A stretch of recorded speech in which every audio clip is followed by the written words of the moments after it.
What's going on, everybody? King of Dragons 5000 here, coming at you with another figure review. Today we'll be having a look at the Mcfarlane Toys DC Multiverse Bloodsport from the Suicide Squad. And so here we have Bloodsport pose and out of the packaging. Before we take a look at the figure, let's actually run through his accessories really fast. Bloodsport does come with dual swords, which do fit in his hands pretty nicely, I guess. He only used these at one point in the movie, so yeah, not the best accessories. And then he does come with the main torso of the King Shark Build-A-Figure, which we'll have a better look at when he's all put together. Finally, Bloodsport does come with his display stand. Other than that, Bloodsport doesn't come with anything else, and unfortunately, no firearms on Bloodsport because of the no-gun policy by Warner Brothers, so good job there. So with that out of the way, guys, let's actually have a closer look at Bloodsport. And so here we have a closer look at Bloodsport, and I think Mcfarlane has done a really good job with the sculpt of this figure. Now, the sculpt work on him is solid. I have no issues with the sculpt, although it could be sharper in some points.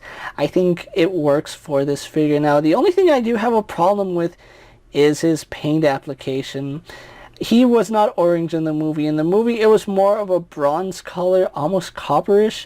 This is orange.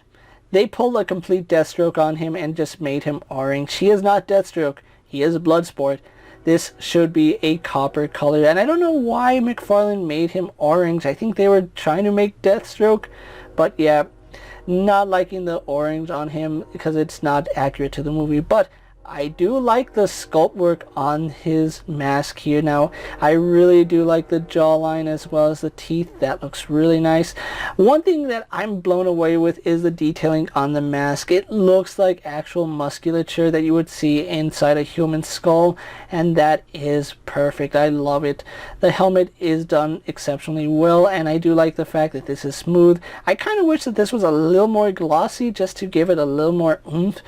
Might go in with some clear coat and make that high gloss, and I don't know, there's a lot of things I want to touch up with this figure, but let's see if I have the time to do it. But yeah, I really like Bloodsport's head sculpt here. Now, I do know that there is an exclusive where he doesn't have his helmet on. I just prefer the helmet version. That's me, honestly. I don't have any intention to get the unmasked version. Having a look at his outfit, again, they went the Deathstroke route and made him orange, which, again, it's not how he looked in the movie. He was really dark blue, black, and copper, so yeah, why? Why does he have orange? I will never understand that. Now, the sculpt is good, but like I said, it is soft, especially right here in his torso. I would have liked to see cleaner, sharper sculpt on that. But yeah, you can see it is sharp sculpt, but right here it kind of does lack a little bit of detail. It has more detailing right here in his abdomen pieces, and it's a really nice look. But I kind of feel like this could be deeper in, like, have deeper sculpt. There's something missing on it. I don't know. I like the sculpt, but I feel like it is lacking paint. It's missing something. The sculpt doesn't seem as crisp as it should be, and I'm pretty sure that these buckles back here should be that same orange that we see right here. I don't know why they don't go all the way and just skimp on the paint when it comes to the back of the figure. So I do like the vest here. It's a really good sculpt, and then I really like the way his armor came out. I do like his pauldron. The strap right here on his shoulder looks good, and then we do get some undersuit texturing right there. His gauntlet is done exceptionally well. If this was a copper color, I would be more happy with this. But as it turns out, I'm still happy with it, but I'm not as happy as I would be. And I don't know, there's something about the fact that he's lacking finishes that's throwing me off. Like, his armor should have a different finish than his undersuit. Mcfarlane's really got to work on that, and for $20 I do understand that we're not going to get premium figures, but at least put some more effort into it.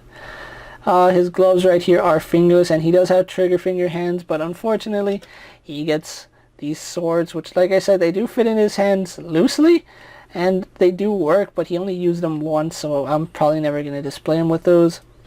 I do like his belt here. The detailing on it is nice. Then we do have some parts to his Omega Death Beam gun that we saw him use.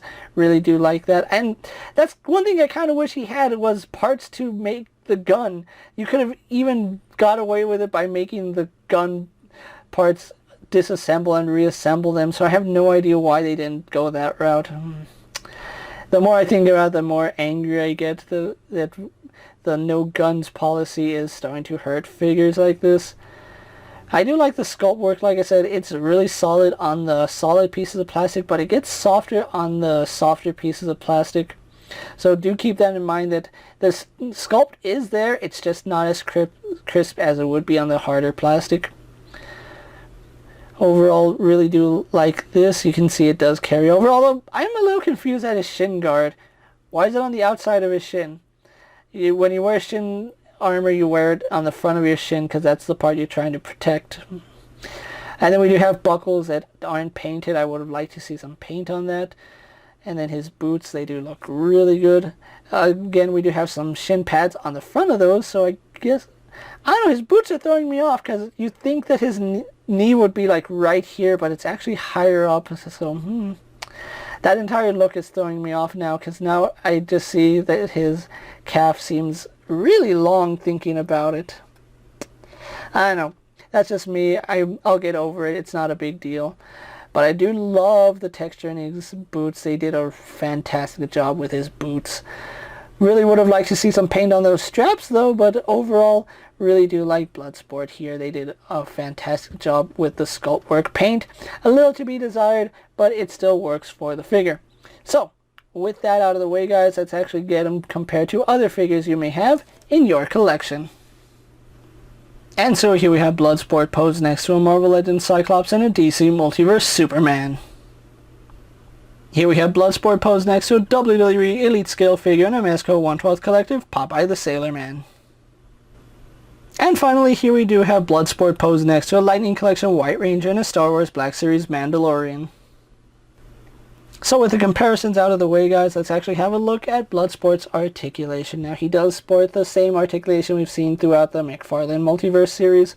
He does have a ball joint in the head, which looks up really nicely. I do like that. He can look down to about right there. He can tilt his head side to side, so really do like that. Really good range there. Does turn left and right, no problem.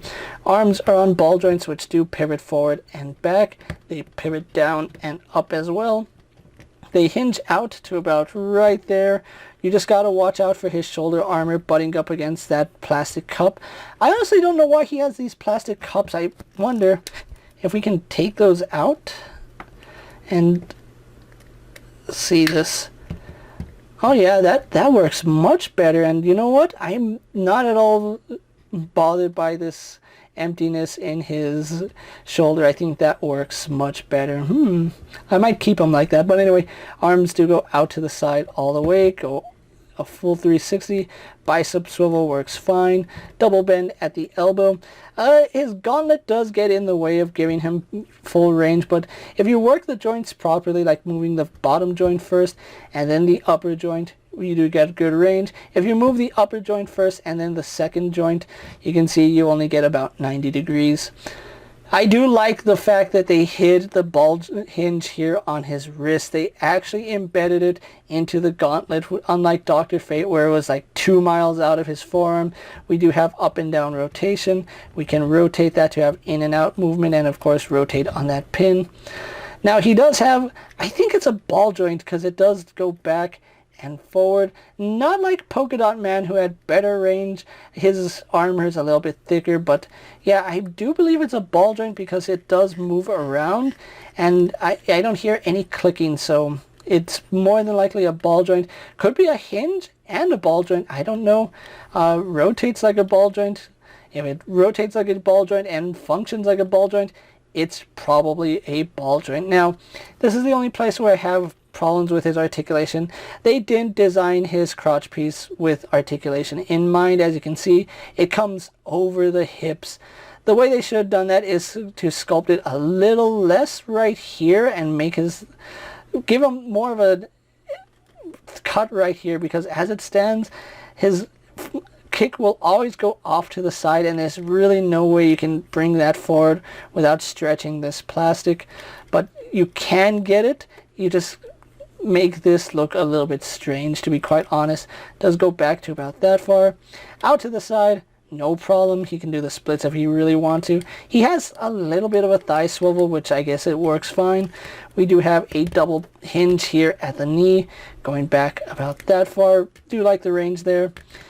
No swivel here at the boot, but we do have swivel here at the foot, as well as a hinge which goes forward and back. Kind of limited, as you can see. We only get about 1 click back, 1 click forward.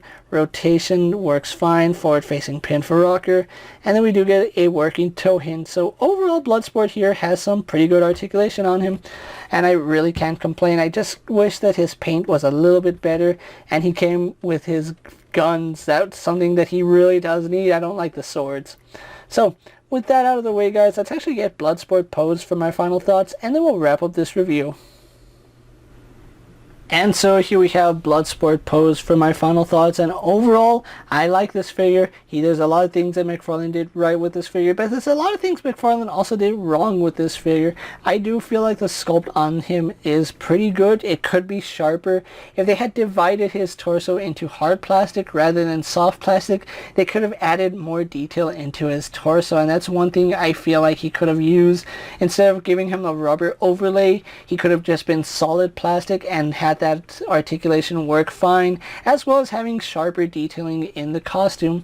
Overall, I still like the way the figure came out. My main gripe with this figure is the lack of firearms. I get it, guns equal bad, but I don't think toys make serial killers, and that's one thing I really don't understand about companies like Hasbro, Mcfarlane, Mattel.